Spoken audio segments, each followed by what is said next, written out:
What's going on, guys? Welcome back to the channel. And in today's video, I wanted to give a little bit of a review of Call of Duty's newest zombies map, FireBase Z. Now, keep in mind, this map has one of the best wonder weapons, and you're seeing gameplay, but this map is a lot of fun because it's a two-section map, kind of like what Moon was back in Black Ops 1 and when it was remastered in Black Ops 3. It has a totally different spawn area, and you teleport to a totally different map, which is the FireBase part. This map is a very cool one with an interesting boss named Orda. I don't have footage of it here, but I do have a Twitter clip, which you're seeing right now, of the aftermath of that thing. That thing is fucking big. It's a little boss fight. Now, this map is a load of fun, so it doesn't have traditional style everything. So if you play D Machina, you're used to what normal zombies is, just with maybe the Megaton here and there. Well, this map is a little bit different. So, for starters, there are 0 dog rounds. There's none. There's these little wave defense parts. Now, once you do 3 to 4, you do encounter Orda, or the giant-ass fucking zombie alien-looking thing. Okay, it's fucking weird.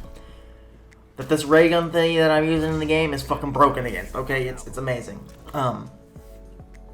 But, so in order to make this map really stick out, how you unlock Pack-a-Punch is you have to turn on 3 ether reactors. When you spawn into the firebase, you can go to each of those. And then you can go to Pack-a-Punch, which is still the village. Now, granted, what all of this is with this is it's very similar to Doris. But this time, unlike D Machina, it costs money to turn on each Pack-a-Punch thing. It costs around 1,500 points, I think, just to turn on the ether reactors and to open all the doors for it, just like what happened with Doris. It's a very Doris-like map, but a little bit bigger, a little bit more complex, obviously. But yeah. Now, at the time of me making this video, the Easter egg has been solved to my knowledge. I don't know what the cutscene is. I don't know what any of that is or whatnot. Now, FireBase Z also introduces a new perk in the form of Tombstone Soda, which is the coolest perk I think in the game because it basically counteracts a self-res, meaning you can go down, use the Tombstone thing, which acts kind of like Who's Who from Black Ops 2, but you get to keep your self-revive. So it's like really helpful. It's going to be really helpful in solos for people who are like, you know, decent at zombies, but occasionally go down. Like, I'm decent at the zombies experience, but I occasionally do go down. I mean, everybody does. It just happens. You can also Pack-a-Punch the Wonder Weapon, which I think is cool. Another part to this map that I think is genius, that they improved on from D Machina, is ease of access to everything. Now, granted, D Machina is a really easy introductory map. It progresses as you progress. This map kind of just throws you to the wolves. But the Megatons are not really in here. They have the Russian Mangler and they have Mimics. Mimics are kind of like the dog, the Plaguehound. But at the same time, the Mangler is more like the Megaton.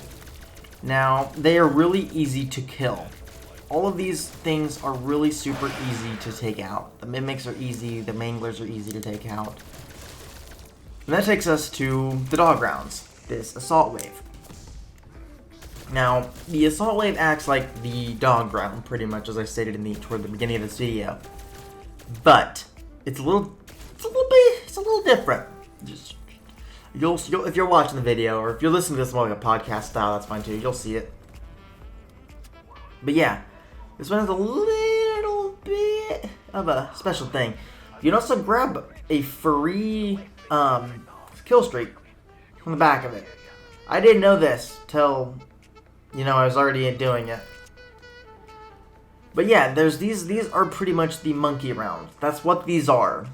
The dog round, sorry. That's the way they act, pretty much. It's what they are. So it's really easy to just do, and it's really easy, especially if you have a bunch of friends and you have the Wonder Weapon. It is disgustingly easy. Like, it is beyond easy. But, as you see there, the ether reactor is defended, and you get a Carpenter and a free max ammo from it. Now, at that terminal, you can get a free score streak, whether it's a cruise missile, artillery, or a napalm strike. I think those are the 3.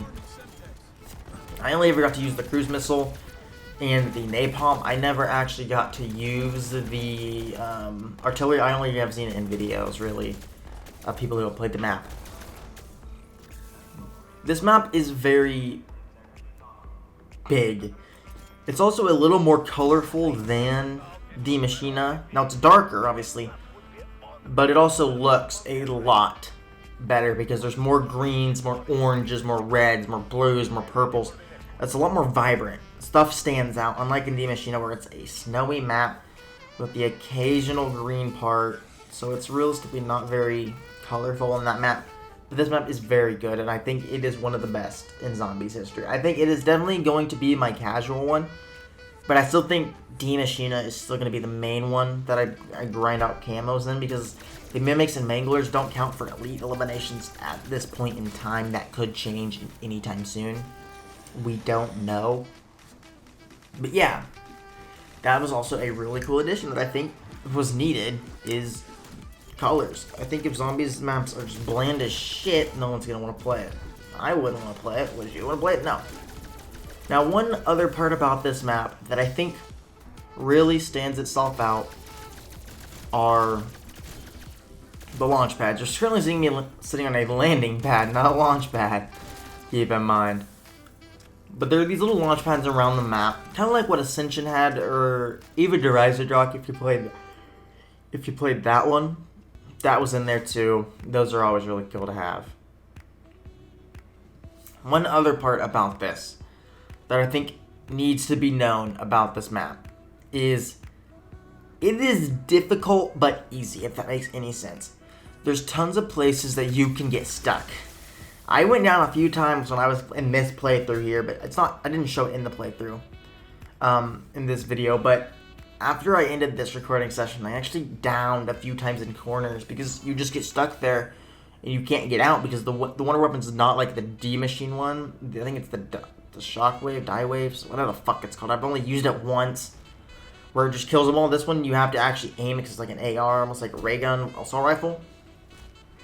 But honestly, that's what it is a ray gun assault rifle here, fully automatic. So that was used. So I think that was always really cool. That's really cool. But you can get down in really easy ways, and that might discourage some newcomers. But there's always Die Maschine to play as well. Now, alongside this, with this whole map and this whole entire thing, is one simple idea. This map has something that I've never really seen before in a Zombies map. Now, if you're wondering what I mean, we've seen point horde to fort defense missions, kind of like the defend missions here. But we have never seen it in the form of you getting kill streaks, because we've never seen kill streaks in Zombies. Now, that is really cool. I thought it was a really good neat addition to add for the wave defense. But anyway, I do genuinely want to know what you guys think of the map. Do you guys like the map? Do you guys not like the map? Do you think it's too easy? Do you think it's way too hard for you? Do the Mimics get annoying when they spawn right in front of you because they look like a fucking kill streak? Is the map too repetitive? Is the map too big for you? Is it too small for you? Personally, I still think Die Maschine is bigger, honestly, in its total space. This map may seem bigger because of how big it is, but I think Die Maschine is a tiny bit bigger because of the under parts